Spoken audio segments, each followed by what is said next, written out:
ओम गणेशाय नमः। ओम नमः शिवाय।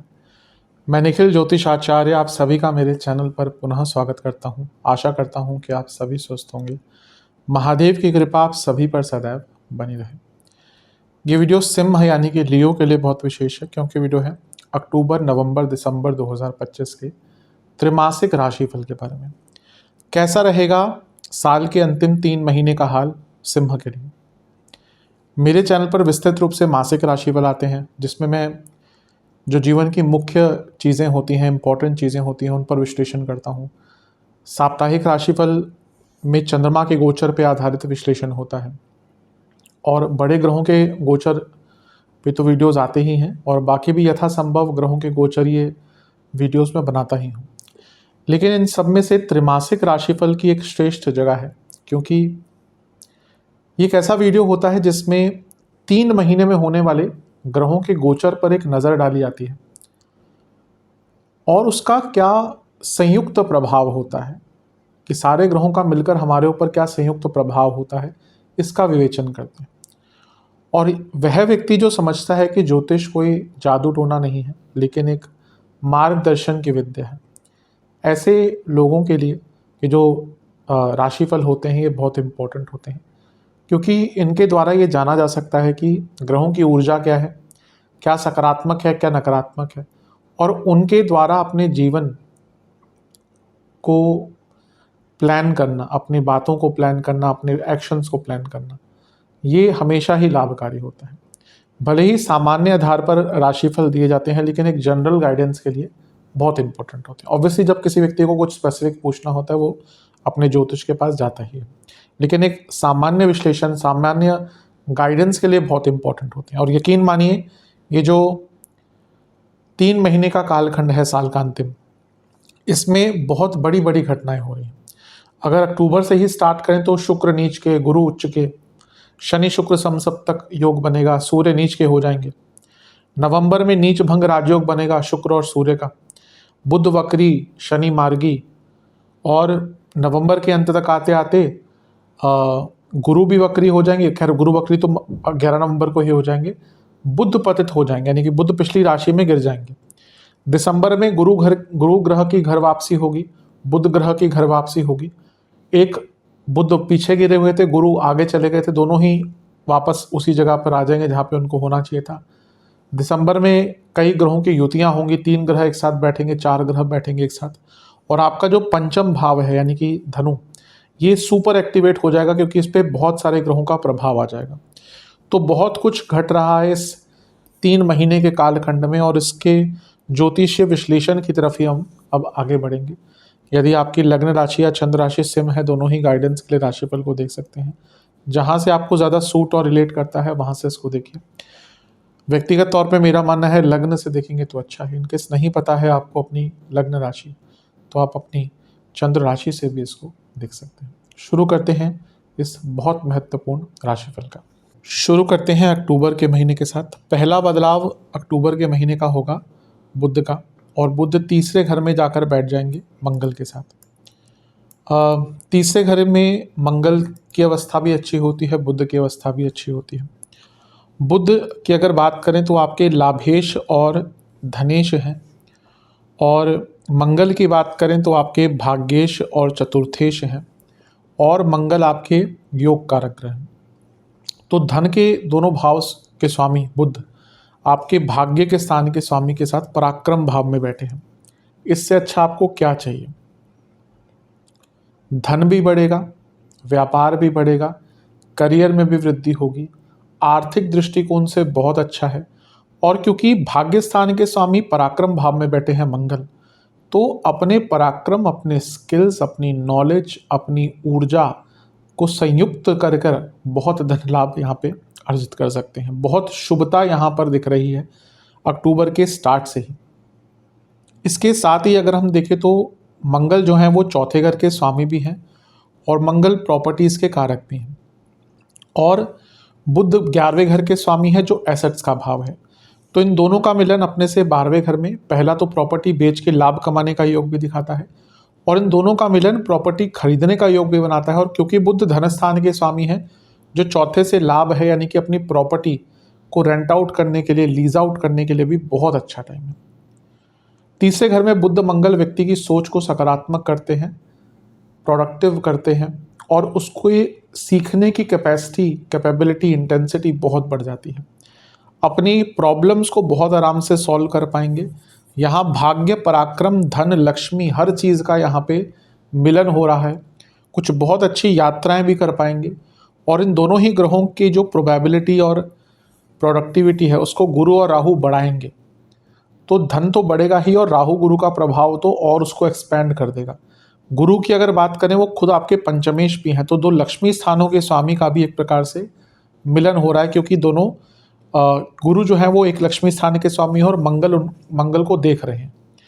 तो ये बुध का गोचर तो बहुत एक्टिवेट करने वाला है, और स्टूडेंट्स को भी लाभ मिलेगा, और इवन करियर की बात करें तो पैसा बढ़ेगा, और अगर आपकी जॉब गई हुई थी तो जॉब लगने के योग भी बन जाते हैं। 9 अक्टूबर को शुक्र का गोचर होगा, और शुक्र आपके धन स्थान में आकर बैठ जाएंगे, और यहाँ पर जो शुक्र है वो नीच के हो जाएंगे। नीच का ग्रह ऐसा सच बुरा नहीं होता, और नीच का ग्रह धन स्थान में तो और भी अच्छा होता है। यहाँ पे वो लग्नेश के साथ ही बैठेंगे, तो एक प्रकार से धन का योग तो बनाते ही हैं। 10वें घर के स्वामी लग्नेश के साथ दूसरे भाव में कार्य क्षेत्र में पैसा बढ़ता हुआ दिखा रहे हैं।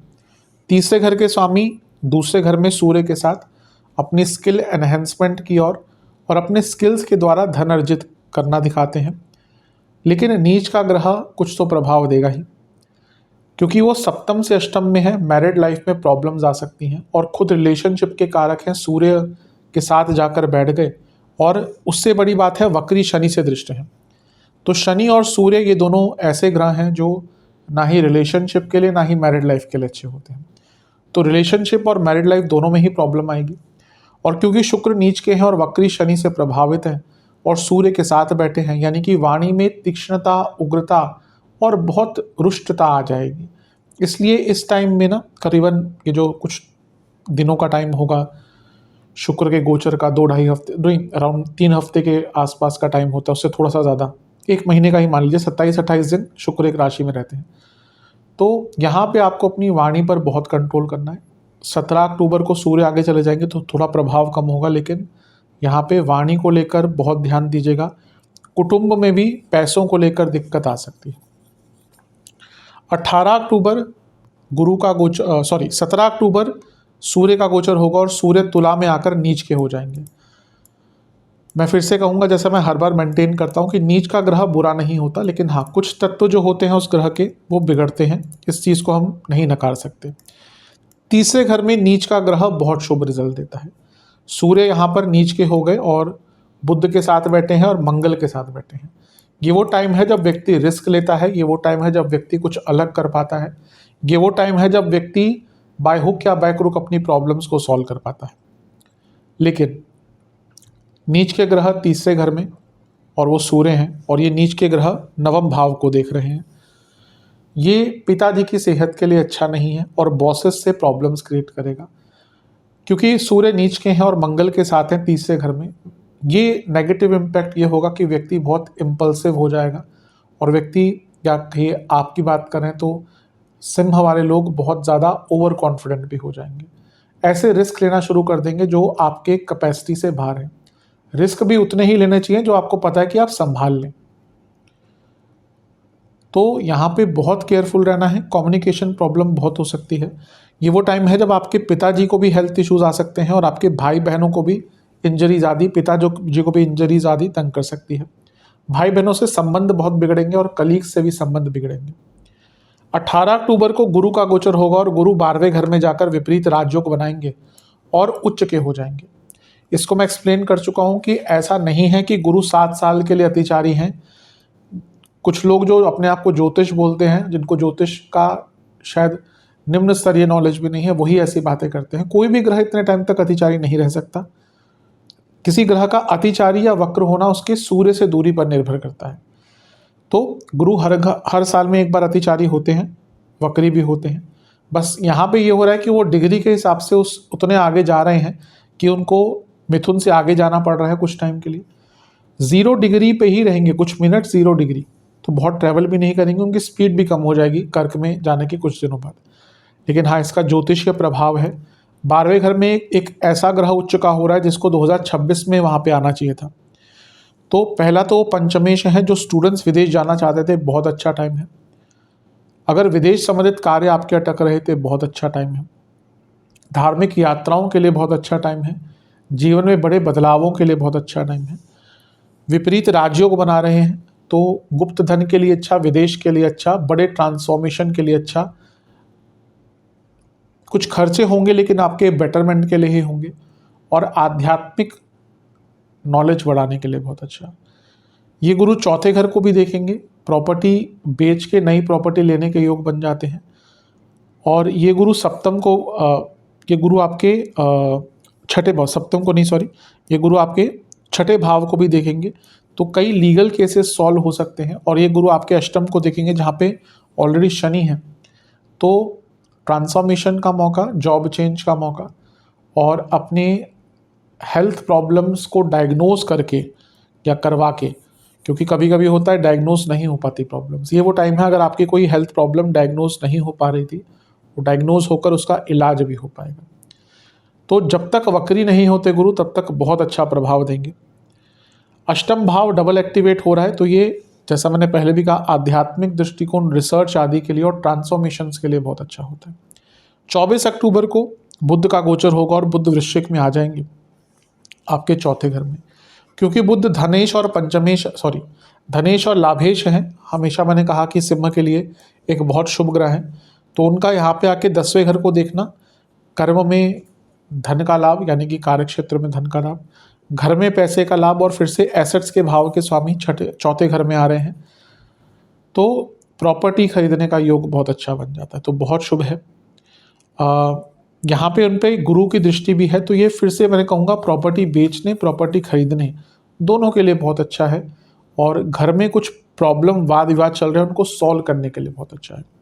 27 अक्टूबर को मंगल का गोचर भी हो जाएगा, और अवश्य मंगल का गोचर बहुत विशेष होता है, और आपके लिए तो उसकी विशेषता कई गुना बढ़ जाती है, क्योंकि योग कारक ग्रह है। उनका चौथे घर में आना एक प्रकार से अच्छा है, और ये फिर से प्रॉपर्टी, ऐसा लग रहा है कि अक्टूबर का महीना, अक्टूबर नवंबर, बल्कि मंगल पूरे नवंबर आपके चौथे घर में रहेंगे, तो ये टाइम वो है जब आप प्रॉपर्टी अगर लेना चाहते हैं तो बहुत अच्छा योग है। मंगल योग कारक ग्रह है, तो घर में प्रॉब्लम्स को सुलझाने का अच्छा योग है। मंगल सप्तम को देखेंगे, नया बिजनेस स्टार्ट करने के लिए बहुत अच्छा है, लेकिन राहु बैठे हैं, मंगल का प्रभाव मैरिड लाइफ में बहुत उग्रता ले आएगा। मंगल का एक दृष्टि का प्रभाव 10वें घर पर है, तो कार्य क्षेत्र में प्रमोशंस के कारक, लेकिन क्योंकि मंगल का दिग्बल समाप्त होगा तो मे बी प्रमोशंस उस तरह के नहीं हो पाएंगे जितना आप सोच रहे हैं। और मंगल का एक प्रभाव लाभ स्थान पे धन की वृद्धि दिखाता ही है। गुरु का प्रभाव भी मंगल पर होगा, कि फिर से क्योंकि चौथा भाव इतना एक्टिवेटेड है, प्रॉपर्टी के केसेस कुछ चल रहे हैं, प्रॉपर्टी में लीगल प्रॉब्लम्स आ रही हैं, डॉक्यूमेंटेशन ठीक करना है, उन सब के लिए योग बहुत अच्छा बन जाता है। तो इसका जितना हो सके आप लाभ उठाइए। जिनको कार्डियक प्रॉब्लम्स आती है, बीपी के इश्यूज हैं, कोलेस्ट्रॉल बढ़ा हुआ है, उनको यहाँ पर हेल्थ को लेकर काफ़ी ध्यान देना है। हाँ, एक बात होती है कि मंगल जब चौथे घर में आते हैं तो माता जी की सेहत के लिए अच्छा नहीं होता, और कभी कभार व्यक्ति को वाहन दुर्घटना के योग भी बन जाते हैं। 12वें घर से एक ग्रह देख रहे हैं जो आपके अष्टमेश यानी कि गुरु, तो यहाँ पे वाहन दुर्घटना के भी योग, इंजरीज के योग भी बन जाते हैं, और ये नवंबर तक रहेंगे क्योंकि मंगल चौथे घर में रहेंगे वहाँ तक।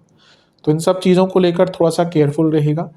कई अच्छी चीज़ें भी हैं इस महीने, कुछ सेंसिटिव चीज़ें भी हैं, दोनों पर ही आपको काफ़ी ध्यान देने की आवश्यकता है। अब नवंबर की तरफ चलते हैं। नवंबर का महीना थोड़ा संवेदनशील है, सभी के लिए रहेगा, क्योंकि यहाँ पे 3 ग्रहों का वक्र प्रभाव हो जाएगा। पहला जो गोचर होगा वो शुक्र का होगा, ये तो अच्छा है क्योंकि शुक्र तीसरे घर में जा रहे हैं, स्वराशि के हो रहे हैं। यहाँ पे नीच भंग योग बना रहे हैं, क्योंकि नीच के सूर्य स्वराशि के शुक्र के साथ बैठे हैं। मैं कई बार इसको बता चुका हूँ कि नीच भंग राजयोग बहुत इंपॉर्टेंट होता है, बहुत अच्छा होता है, बहुत स्ट्रांग होता है, लेकिन वो प्रॉपरली बनना चाहिए। नीच भंग की बहुत वैरायटीज़ बना दी गई है। प्रॉपर नीच भंग वही होता है कि एक ग्रह जो नीच का है उसके साथ है तो स्वग्रही ग्रह हो जाए, उच्च का ग्रह हो जाए, सामने उच्च का ग्रह आ जाए, स्वग्रही आ जाए, जैसे अगर यहाँ पे मंगल भी अगर आ जाए तो वो भी नीच भंग हो जाएगा। ये होता है प्रॉपर नीच भंग। ऐसा नहीं कि किसी के केंद्र में भी बैठ जाए, किसी डिस्पोजिटर से केंद्र में बैठ जाए, बहुत डेफिनेशंस बना दी हैं। नहीं, प्रॉपर नीच भंग यही होता है। तो ये तीसरे घर में नीच भंग का बनना बहुत शुभ है। गति प्रदान होती है जीवन को। शुक्र की बात करें तो 10वें घर के स्वामी है सूर्य, लग्नेश है। कार्य क्षेत्र में प्रॉब्लम से निकलने का मौका, कुछ अच्छा कार्य करने का अवसर। शुक्र आपके तीसरे घर के स्वामी भी हैं, तो ये बल, पराक्रम, आगे बढ़ने का जज्बा, कॉन्फिडेंस लेवल, कुछ अलग करने की क्षमता, सब कुछ देता है। और यहाँ पे राहु का प्रभाव भी है, तो यहाँ पे व्यक्ति ना चैलेंजेस एक्सेप्ट करता है, बाय हुक या बाय क्रुक किसी भी तरीके से अपने जीवन को आगे बढ़ाता है और इसका फ़ायदा उसको जीवन के हर एरिया में मिलता है। तो ये राहु का प्रभाव तो इसको और भी सिग्निफिकेंट बना देता है, क्योंकि अचानक से ना नई अपॉर्चुनिटीज़ आती हैं और हर एरिया में, करियर हो, बिजनेस हो, जीवन की दुविधाओं को सॉल्व करना हो, हर सब में लाभ मिलता है। 10 नवंबर से प्रॉब्लम स्टार्ट होंगी, क्योंकि यहाँ से क्या होगा, बुध वक्री होंगे। बुध 10 नवंबर को वक्री होंगे चौथे घर में। अब वो लाभेश धनेश है, तो पैसे का नुकसान हो सकता है, क्योंकि मंगल के साथ बैठे हैं जो योग कारक हैं, तो उन पर भी प्रभाव है, तो कार्यों में विलंब होगा। और क्योंकि चौथे घर में है तो इमोशनल ब्रेकडाउन, इमोशनल प्रॉब्लम्स, घर में प्रॉब्लम्स, माता जी की तबीयत खराब और घर में बहुत बड़े कलह कलेश। इस टाइम में प्रॉपर्टी आदि मत लीजिएगा, एटलीस्ट नवंबर के, पूरा नवंबर ही मान लीजिए, प्रॉपर्टी आदि मत लीजिएगा। एटलीस्ट 10 नवंबर से 30 नवंबर के बीच में तो बिल्कुल नहीं, क्योंकि यहाँ पे फंसेगा काम, फ्रॉड हो सकता है, गलत जगह पे आप पैसा लगा सकते हैं। अब आज की डेट में देखिए, आज हमारे देश में बड़े बड़े बिल्डर्स लोगों का पैसा खाकर बैठे हुए हैं। कभी कभी तो बहुत दुख होता है देखकर, क्योंकि कंसल्टेशन आती है। एक व्यक्ति से मैं बात कर रहा था, मेरे को इतना दुख हुआ जान के ना कि बल्कि उन्होंने अपनी पूरे जीवन की सेविंग्स डाली हुई है। 2017-18 में शायद उनको पोजेशन मिलना चाहिए था, आज 2025 है, पोजेशन नहीं है। तो कहाँ जाएगा व्यक्ति आज इस देश में? क्या ही कहें, अब जब सब कुछ हो चुका है, रेरा भी आ चुका है, लेकिन फिर भी कोई भी एक आम व्यक्ति को, जिसके पास कोई और सोर्स नहीं है अपनी प्रॉब्लम्स को सुलवाने का, वो बहुत परेशान है। स्पेशली ये रियल एस्टेट आदि और जहाँ पे पैसा फंस जाता है, तो यहाँ पे गलत डिसीजंस हो सकते हैं, इसलिए प्रॉपर्टी पे पैसा मत लगाइएगा। यहाँ पे घर में खर्चे बढ़ेंगे, वाहन पे खर्चे बढ़ेंगे और फिर से दुर्घटना का योग बन जाता है, तो बहुत केयरफुल रहेगा। पैसों की दिक्कत आ सकती है, पैसा फंस सकता है। और क्योंकि ये 10वें घर को देखेंगे तो कार्य क्षेत्र में प्रॉब्लम्स, कुछ लोगों के जॉब जाने के योग भी यहाँ पर बन जाते हैं। 11 नवंबर को गुरु भी वक्री हो जाएंगे और यहाँ से प्रॉब्लम्स बढ़ेंगी, क्योंकि ये ऐसे ग्रह हैं जो ऑलरेडी अपनी पोजीशन में नहीं है और फिर वो वक्री हो रहे हैं। और यहाँ पे 3 ग्रह वक्री हो गए हैं, या 3 ग्रह वक्री प्रभाव में हैं। गुरु 11 को हुए, 10 को बुध हुए, शनि तो चल ही रहे हैं, 28 तक शनि रहेंगे, 29 तक बुध रहेंगे। तो ये 4, 8, 12 का जो त्रिकोण है ये वक्र प्रभाव में आ गया। यहाँ से बहुत प्रॉब्लम्स, बहुत ब्रेक्स, बहुत झटके, बहुत कार्य अटकना, इमोशनल लेवल पर ब्रेकडाउन्स बहुत होंगे, घर में कलह कलेश, घर में बीमारियां, खर्चे बहुत ज़्यादा। लेकिन सबसे इम्पोर्टेंट चीज़ है डिटैचमेंट। आप बहुत डिटैच फील करेंगे, आपका लोगों से बात करने का मन नहीं करेगा।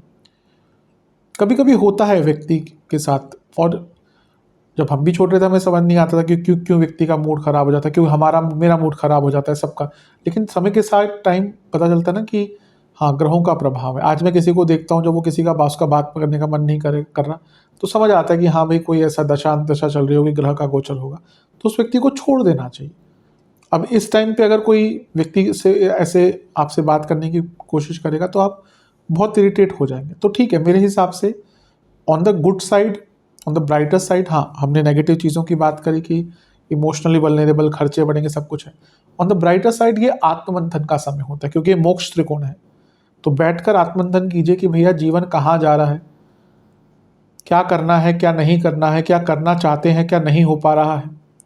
और अध्यात्म की तरफ बढ़ने के लिए तो सबसे अच्छा टाइम है, किसी आध्यात्मिक जगह पर जाइए, बैठिए, वहाँ पर समय बिताइए, घर में बहुत कलह कलेश होंगे, बहुत ज़्यादा, तो केयरफुल रहेगा। और 4-8-12 क्योंकि चौथे भाव से त्रिकोण है और 8-12 तो अपने आप में अच्छे भाव नहीं हैं हेल्थ के लिए, हेल्थ जाएगी। और आपके जो सूर्य हैं वो भी अभी नीच के हैं और वो भी अभी चौथे घर में आ ही जाएंगे कुछ टाइम में। तो फिर से कहूँगा इंजरीज एक्सीडेंट्स के बहुत ही हो गए, घर में खर्चा बहुत पड़ेगा। बस जैसे मैंने कहा ऑन द ब्राइटर साइड बहुत विलंब होंगे इस टाइम पे, ये ब्राइटर साइड वाली चीज़ नहीं है, बहुत विलंब भी होंगे। तो ये बहुत सेंसिटिव टाइम, 20 दिन बहुत सेंसिटिव रहेंगे। हाँ, ऑन द ब्राइटर साइड अध्यात्म, आत्मवंथन, अपने जीवन के बारे में सोचना, विचार करना, समझना, ये ऑन द ब्राइटर साइड एक अच्छी चीज़ है। 16 नवंबर को सूर्य का गोचर हो जाएगा और वो भी चौथे घर में आ जाएंगे, जैसे अभी मैंने कहा था। अब यहाँ पे क्या होगा कि सूर्य का भी दिग्बल समाप्त है, मंगल का भी दिग्बल समाप्त है। इससे क्या होता है ना कि व्यक्ति की जो अथॉरिटी होती है वो भी कम हो जाती है, स्पेशली कार्य क्षेत्र में बहुत प्रॉब्लम होगी। इवन आपके अच्छा किया गया आपके द्वारा काम, उसको भी रिकॉग्निशन नहीं मिलेगा, किसी और को दे दिया जाएगा। हाथ आई प्रमोशन जा सकती है और जॉब जाने का योग तो कुछ लोगों का बना ही हुआ है। तो नवंबर का जो समय है ये बहुत ज़्यादा अच्छा नहीं है। और सूर्य का भी लग्न में आना, सूर्य का भी चौथे घर में आना, चौथे घर में ऑलरेडी मंगल है और सूर्य लग्नेश है, ये इंजरीज एक्सीडेंट के योग सिंह के लिए बना रहा है। बहुत केयरफुल रहने की आपको आवश्यकता है। यहाँ पे वक्री गुरु की दृष्टि भी होगी और गुरु क्या है, वो आपके अष्टमेश है, तो इमोशनल वल्नरेबल बहुत रहेंगे, अपने इमोशंस पर बिल्कुल कंट्रोल नहीं रख पाएंगे। और घर में बहुत कलह कलेश, बड़े कलह कलेश, जिसमें कभी कभी ऐसी लड़ाई झगड़े होता है कि संबंध खराब हो जाते हैं। मैं हमेशा कहता हूँ कि ठीक है लड़ाई झगड़ा कीजिए, होता है, वेग है, वो भी मन का वेग है, लेकिन वो कभी कभी भी लड़ाई झगड़े ना उस स्तर तक नहीं जाने चाहिए कि जहाँ पे संबंध खराब खत्म ही हो जाए। क्योंकि संबंध खत्म करना तो बहुत ईजी है, लेकिन बनाकर रखना मुश्किल है। लेकिन जब एक बार ख़त्म हो जाते हैं ना, फिर उनको दोबारा ठीक करना तो नामुमकिन हो जाता है। क्योंकि वो गुस्से में तो हम कर देते हैं चीज़ें, कह देते हैं कि नहीं रखना रिश्ता, लेकिन बाद में रिश्ते ऐसे नहीं भूले जाते।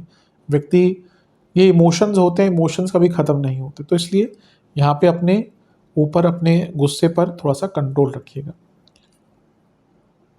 23 नवंबर को एक ऐसी चीज़ हो रही है जिससे बहुत केयरफुल रहना है, क्योंकि बुध पतित हो जाएंगे। जैसे मैंने कहा था इंट्रोडक्शन में, तो बुध वक्री तो हो गए थे, वो पीछे जाते जाते पिछली राशि में गिर जाएंगे।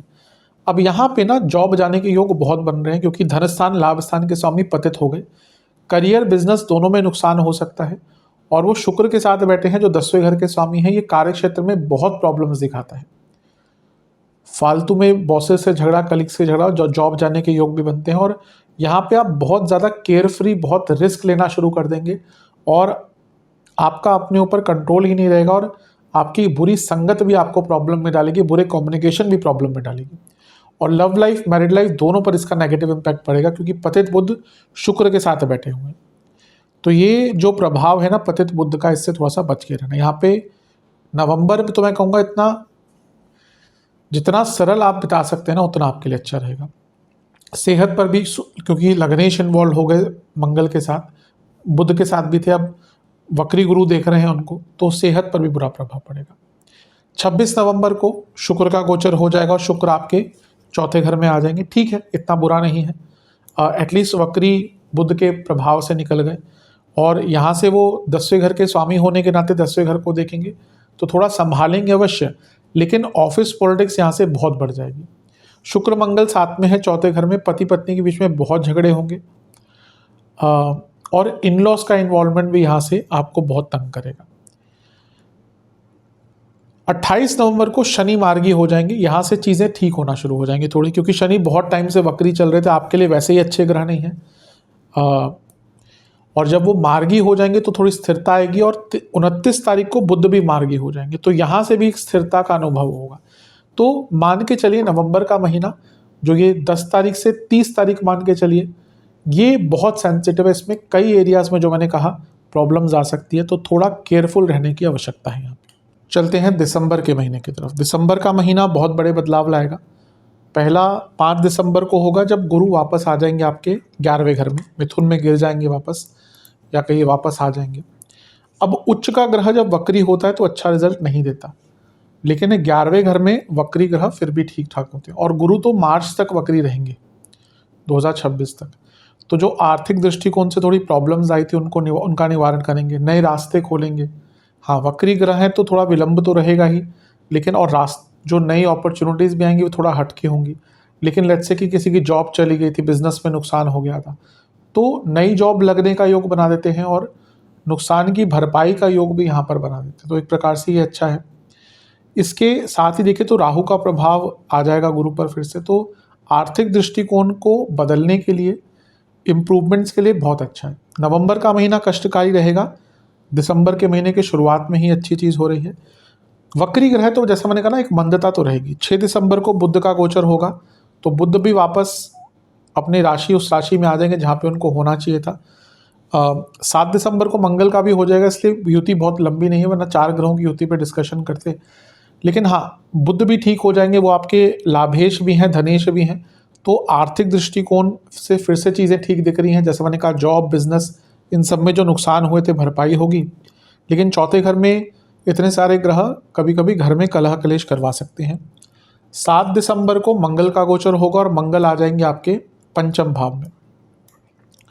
तो मंगल योग कारक ग्रह हैं, उनका पंचम में आना एक प्रकार से बहुत अच्छा है, क्योंकि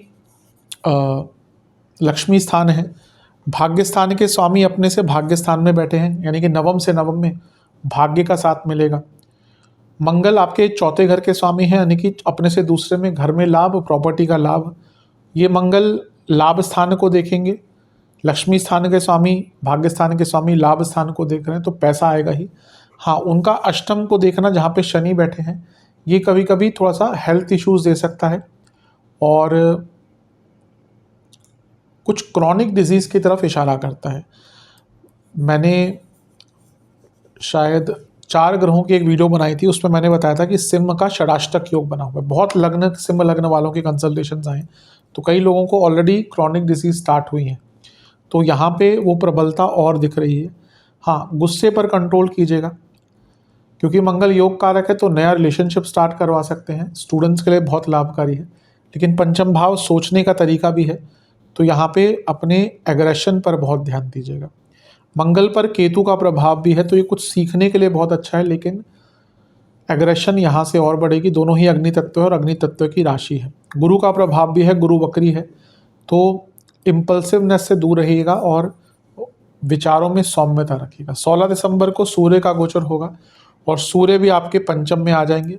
मंगल सूर्य की युति, यानी कि योग कारक और लग्नेश की, वो भी लक्ष्मी स्थान में, तो धन के लिए बहुत अच्छा है कि दोनों ग्रह मिलकर लाभ स्थान को देखेंगे तो पैसा बढ़ेगा ही बढ़ेगा और क्रिएटिविटी बहुत रहेगी। लेकिन सूर्य भी उग्र है, तो यहाँ पे रिलेशनशिप में प्रॉब्लम्स आ सकती हैं और उग्रता आपकी बढ़ेगी ही ओवरऑल। लेकिन बहुत प्रोडक्टिव, क्रिएटिव टाइम हो सकता है। लग्नेश योग कारक एक अच्छे स्थान में, यानी कि बहुत नई अपॉर्चुनिटीज़, सप्तम से 11वें में ये योग हो रहा है, तो बिजनेस में लाभ और कहीं ना कहीं अपनी सोच को इतना बड़ा कर लेंगे कि जीवन में बहुत आगे बढ़ पाएंगे। 20 दिसंबर को शुक्र का गोचर होगा और शुक्र भी आपके पंचम भाव में आकर बैठ जाएंगे। शुक्र की अगर हम बात करें तो आपके चौथे घर के, आपके 10वें घर के स्वामी हैं, 10वें से अष्टम में आ रहे हैं। अब यहाँ पे लग्नेश भी है, योग कारक ग्रह भी है, मंगल, लग्नेश, सूर्य 10वें से अष्टम में बैठे हैं दशमेश, तो ये जॉब चेंज का अच्छा मौका है। अगर आप बहुत टाइम से जॉब चेंज करने का विचार कर रहे थे, बहुत अच्छा है। और यहाँ पे अगर हम देखें तो आपका पंचम भाव 6 ग्रहों के प्रभाव में होगा। 3 ग्रह बैठे हैं, सूर्य, मंगल, शुक्र, केतु की दृष्टि, गुरु की दृष्टि, शनि की दृष्टि, तो पंचम भाव बहुत एक्टिवेट है। इसके पहले कुछ नेगेटिव दृष्टिकोण की बात कर लेते हैं। 10वें से अष्टम भाव इतना प्रभावित, जॉब जाने के योग बन जाते हैं। जिनकी दशांतदशा बहुत अच्छी है उनको जॉब चेंज का मौका मिलेगा, और अगर बहुत ही बुरा समय है तो जॉब जा सकती है। बहुत ओवर थिंकिंग और रिलेशनशिप में प्रॉब्लम्स आ सकती है। जो संतान प्राप्ति के इच्छुक थे उनके लिए अच्छा टाइम नहीं है, गर्भ धारण नहीं हो पाएगा बहुत आराम से। और जो गर्भवती महिलाएं हैं उनको बहुत केयरफुल रहना है। बच्चों की सेहत पर बहुत बुरा प्रभाव पड़ सकता है, संतान से संबंध बहुत बिगड़ सकते हैं। ऑन द ब्राइटर नोट, पैसा बहुत आएगा, क्रिएटिविटी बहुत अच्छी रहेगी, कुछ नया सीख पाएंगे, मंत्र साधना के लिए बहुत अच्छा है, संकल्प शक्ति के लिए बहुत अच्छा है, स्टूडेंट्स के लिए बहुत अच्छा है। इतने सारे ग्रह लाभ स्थान को देंगे तो पैसा, स्पेशली बिजनेस जो करते हैं उनका बहुत बढ़ेगा। और यकीन मानिए सोच तो अलग ही दृष्टिकोण से, भाग्य का भी साथ मिलेगा। और ये पितरों का एक स्थान है, तो साल के अंत में अगर समय मिलता है पितरों के लिए कुछ कीजिए, डोनेट कीजिए, पितरों के लिए अनुष्ठान करवाइए। हर महीने में जो अमावस्या होती है वो पितरों की होती है। शास्त्र कहते हैं उस दिन वो ग्रहण करते हैं, उस दिन वो भोज करते हैं, इसलिए अमावस्या को पितरों के लिए दान किया जाता है। बहुत ज़्यादा डीप में नहीं जाऊंगा, लेकिन हमारा जो एक दिन है वो देवताओं का अलग होता है, पितरों का अलग होता है। तो पितरों का जो जो अमावस्या है वो टाइम माना जाता है पितृ खाना खाते हैं। हमारा करीबन 1 महीना उनका एक दिन माना जाता है पितरों का। ये थोड़ा सा डीप सब्जेक्ट है। जब हम काल निर्णय के बारे में बात करते हैं तो उसमें बहुत ऐसी चीज़ें आती हैं, बहुत अलग टॉपिक है, लेकिन एक एग्जाम्पल देने के लिए कि यहाँ क्यों अमावस्या को इम्पोर्टेंस दी जाती है। देवताओं का तो हमारा तो एक जो पूरा साल है वो देवताओं का एक दिन माना जाता है। तो अमावस्या इस टाइम जब भी आसपास पड़ती है इस योग में, या फिर इस टाइम पे जब भी ये योग बन रहा है, आपका पंचम भाव साल के अंत तक बहुत एक्टिव रहेगा, तो आप पितरों के लिए अवश्य, अगर आपकी कुंडली में पितृ दोष है, अवश्य उसका निवारण कराना चाहिए। कुछ लोग ज्योतिष पढ़ते हैं और एकदम सीधा हर चीज़ का निरस्तीकरण शुरू कर देते हैं। अरे ये कुछ नहीं होता, पितृदोष कुछ नहीं होता, काल सर्प कुछ नहीं होता। होता है, हर चीज़ का प्रभाव होता है। हाँ, ये नहीं होता कि हर चीज़ का प्रभाव बुरा ही होता है। ऐसा नहीं है कि काल सर्प हर बुरा ही होगा, ऐसा नहीं कि पितृदोष बना हुआ है तो बाकी कुंडली खराब हो गई, लेकिन उनका भी इम्पैक्ट होता है। तो इसलिए अगर आपकी कुंडली में पितृदोष है, उसका निवारण करवाइए। मैं हमेशा बोलता हूँ, कभी भी कुंडली पढ़ता हूँ तो अगर पितृदोष है तो जाइए, जो जगहें हैं बताई गई है शास्त्रों में, गया आदि है, काशी है, उज्जैन है, त्र्यंबकेश्वर है, यहाँ पे अपने पितृदोष की पूजा करवाइए। इतने पैसे खर्च करते हैं हम लोग फालतू की चीज़ों में, अगर कुछ पूजा पाठ में कर देंगे तो क्या बुरा है। तो ये टाइम है, पितरों के लिए दान कीजिए, मंदिरों के लिए दान कीजिए, चैरिटीज़ कीजिए, इसका बहुत लाभ मिलेगा। बस ओवर थिंकिंग से बचिएगा और जॉब में थोड़ा सा केयरफुल रहेगा, और बच्चों से संबंध और बच्चों की सेहत पर ध्यान दीजिएगा। 29 दिसंबर को बुध भी यहाँ पे आ जाएंगे, तो आप देखिए आपका पंचम भाव कितना एक्टिवेटेड है, और ये एक भाग्य का स्थान होता है। ये पंचम नवम भाव बहुत इंपॉर्टेंट होते हैं कुंडली के। यहाँ पे बुरे ग्रह बैठ गए ना, व्यक्ति के कुंडली में कितने भी अच्छे योग है ना, कुछ नहीं कर पाएगा व्यक्ति। ये आपके ऋणानुबंधन का भाव होता है, ये आपके संचित कर्मों का भाव होता है, प्रारब्ध का भाव होता है। तो एक प्रकार से यहाँ पे अच्छे कर्म कीजिए, आपको कुछ अनुष्ठान कराने हैं, कीजिए, उसका बहुत लाभ मिलेगा। बस फिर से कहूँगा कि अपने जॉब पर ध्यान दीजिए, क्योंकि अगर यहाँ पे, क्योंकि 10वें से अष्टम भाव में 7 ग्रहों का प्रभाव साल के अंत में है। 20 तारीख को 6 का होगा और 29 को 7 का होगा। ये जॉब जा सकती है कुछ लोगों की, बहुत ज़्यादा संभावना है। सेहत वाइज कहूँगा तो कि जिनको कार्डियक प्रॉब्लम्स हैं, गले के रोग हैं, पेट के रोग हैं, उनको इस महीने ज़्यादा ध्यान देना है। मैरिड लाइफ में भी ठीक ठाक है, लव लाइफ में लेकिन प्रॉब्लम्स आ सकती है, तो इन सब चीज़ों पर विचार कीजिएगा। मेरे हिसाब से कई अच्छी चीज़ें हो रही हैं 3 महीने के कालखंड में। अगर हम 100 आउट ऑफ 100 बोलें तो 70-80% चीज़ें अच्छी हो रही हैं और 20% चीज़ें नेगेटिव हैं। तो उन दोनों, स्पेशली नवंबर का महीना और ये दिसंबर का अंत का महीना, तो यहाँ पे कुछ सेंसिटिव है। दिसंबर का अंत का उतना बुरा नहीं है, कि नवंबर तो थोड़ा सा सेंसिटिव है। तो इन सभी चीज़ों पर विचार कीजिएगा। अब कुछ उपाय की बात कर लेते हैं। उपाय की बात करते हैं। एक पात्र में जल, गंगा जल, गुलाब जल, गुलाब के पुष्पों की कुछ पंखुड़ियाँ और पीली सरसों, ये मिलाकर आपको सूर्य देवता को अर्घ्य देना है। उसके बाद ओम अरुणाय नमः, ओम अरुणाय नमः मंत्र का 108 बार जाप करना है, और सूर्य चालीसा का 4 बार पाठ करना है। आपको महादेव के सामने बैठकर पहले एक मंत्र का जाप करना है। वो मंत्र है ओम भीम शंकराय नमः, 108 बार। फिर महादेव का दूध और शहद से अभिषेक करना है। 4 घी के दिए अर्पण करने हैं महादेव को, और मिष्ठान का भोग लगाना है।